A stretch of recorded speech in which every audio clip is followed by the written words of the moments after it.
Julius Malema's speech at the party's 10th birthday celebration has caused a lot of controversy and is turning the country upside down. We recently saw a video whereby Julius Malema was firing shots at podcaster Penuel, the Black Pen, who is a YouTuber and does podcasts similar to Michi, but his content is more based on education and empowering, Africanism, if I may put it that way.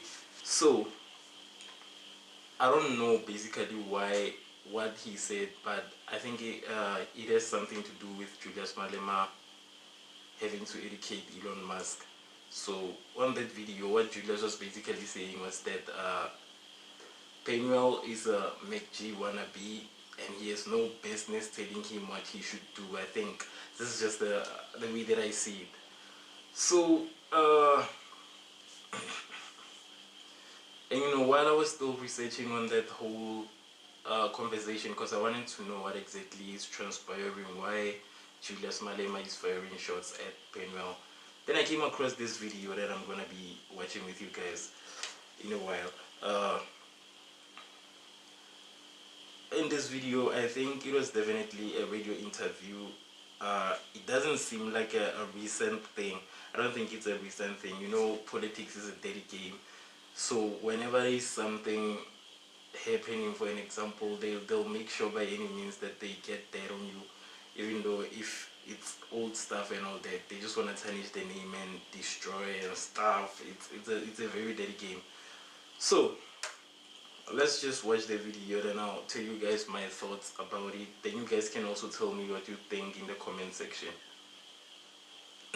The white people have benefited, my man. You must never run away from that. I'm not disagreeing. And when we talk liberation, it's liberation of black people in general and Africans in particular. And those people must feel that somebody is fighting for them. I think you're calling for disaster. You're calling for disaster, Julius. Let me tell you, you'll have an unled revolution. Unled revolution is anarchy. Once this marginalized, once these people who are oppressed don't feel represented, they are going to come for me and you. Especially ourselves who stay in the suburbs. You're right. So somebody must make them feel accommodated. Somebody must be seen to be fighting for them so that they don't stand up on their own, unled, and then create anarchy. So the EFF closes that gap and says to them, don't be that angry, we are attending to your issues. So as you guys have heard so far, what Julius Malema is basically saying is that if the people who are oppressed do not have a leader or someone to believe in, then they will cause chaos. It's a very big red flag for me personally. I don't know about you guys, because it kind of, I don't know, it somehow, for an example, he says that if the people do not have a leader, then they will go against the people who are in suburbs and all of that. It doesn't sit well with me in a way. It means that he's doing, again, I'm gonna repeat just to put it up there, this is just an opinion. He's only doing this just to keep balance, which kind of reminds me of the situation that happened with Mandela and him being in charge. This is one thing that I think about that whole situation. I'm gonna go back to the video in a minute, but these are just relative in a way. So you remember how Nelson Mandela was in prison and he was let out on terms that he should stop the unrest and the civil war that was going on in the country. This kind of give me the same vibes. It means that Julius Malema is giving these black people as hope so that we cannot retaliate, so that we do not do things that are out of order, so that we don't attack the people who live in suburbs. So it's kind of the same situation with Mandela. I've always believed that, it's an opinion. People say that Mandela sold out Africans. And, a part of me does agree with that, even though there is a bigger picture. So if you look at that whole situation, it means that Mandela was only brought out so that he can stop us from retaliating, from fighting. If that was not the case, there was no way that he was going to be released. but I'm not on that topic. I'm still on this topic of Julius Malema. That's what he said on this video. Let's just continue watching it. Yeah. Once this marginalized, once these people who are oppressed don't feel represented, they are going to come for me and you. Especially ourselves who stay in the suburbs. You're right. So somebody must make them feel accommodated. Somebody must be seen to be fighting for them so that they don't stand up on their own unled and then create anarchy. So the EFF closes that gap and says to them, don't be that angry, we're attending to your issues. You guys heard it for yourselves. He said somebody must make it seem like he's fighting for them. That's what he said. So I don't know. There's still an issue of English. You know, it's not our mother tongue. So we try. It's still that situation. And again, they still. I doubt that, you know, that's what he intended to say, because this is a public platform. So I'll just leave it on the part of maybe he couldn't, you know, make his point heard the way that he wanted to. But this video was posted by Penuel, I think 3 days ago. And these guys are involved in a, I don't understand, in a feud in a way. So Penuel received very dangerous blows from Malema. He called him a McG wannabe. And while still on that whole point, there is a very interesting post. I'm just gonna go through this post with you guys. Then from here, I'm just gonna share with you guys a very interesting perspective of a white person.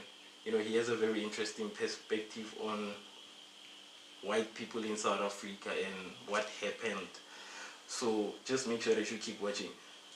Okay, I'm just gonna skip most of the parts here because I just want to get to the point. So the post says, firstly, he deliberately misunderstood Penuel. He just made a conclusion and started going off unnecessarily. His mockery of unemployed content creators taking advantage of digital platforms like YouTube to create podcasts reveal a lack of empathy towards the challenges of the joblessness. So in that video, Julius Malema continuously called Penuel jobless, you know, and a wannabe, McG, wada and stuff like that. He said Penuel should go to school, or he said he should get a job and stuff like that. So what this post is saying, this is this person's opinion. He says that Malema is in a way mocking young black content creators who have started podcasts, you know, as a way of taking advantage of digital platforms like YouTube to kind of create a living for themselves. So that's what this paragraph entails in short. And then it continues to say he also cast figures like McG as gatekeepers of the industry, or the only people entitled to podcasting. I think usually there is a, you know, whenever something is said, we receive it differently, and you know, we take it in different ways. Here this guy says Malema put McG up there. You know, I remember in that video he said that McG will continue pushing, he will continue growing, which is not a bad thing. But you know, like I said, he was referring to Penuel, not black content creators as a whole. So I know a lot of people take things very differently, which is what's also happening in this situation. But you know, for the sake of moving on, let's go. He continues to say Malema's approach not only trivializes the hardships faced by unemployed, but also undermines the collaborative efforts of numerous content creators who have contributed to the growth and success of digital content creation and podcasting in South Africa, and how that has changed the flow of information and also put food on the table, essentially keeping people busy. Good afternoon. My video of 2 or 3 days ago, where Penuel Black said that white people never stole the land was lost. I just want to add to this. This guy has lost his mind totally. White people did steal the land. I don't care what other people say. There's more than enough proof. Jan van Riebeeck arrived in 1652 on the 6th of April with 3 ships. We all know the names. But there was also 2 other ships. These ships is called the Olifant and the Walvis. Those ships carried the criminals that Europe wanted to get rid of. They landed with Jan van Riebeeck in Cape Town. So, after they worked for Jan van Riebeeck for 7 years, they became Vryburgers, and they started moving up north. Jan van Riebeeck was specifically told never to occupy land, but he did his own thing, the same thing he did in China. So, they occupied land, they invaded land, they forced people over land, they used the technology of guns to force people. The kings in those days know the land, they know exactly which mountain, which river, etc. that belonged to them. It was very vast. Now my problem is this, that you still have stupid, idiotic white people that believe in nonsense that they came here very peacefully. They never came here very peacefully. It's because of the amalgamated National Corruption Party that keeps the white minority and their right in power and intact.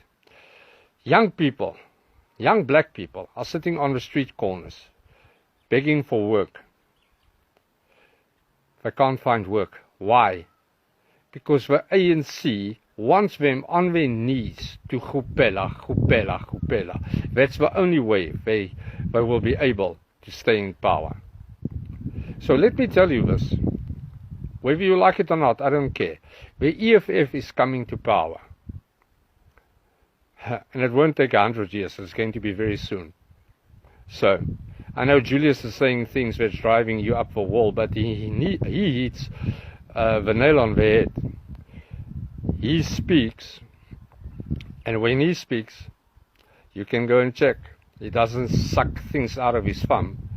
He produces evidence and facts and content, real content, not a lot of nonsense you hear. So, can you stop this nonsense that white people never stole the land? They stole it then and they're still controlling it today. So black child, rise up. Start doing something about this. The land is yours.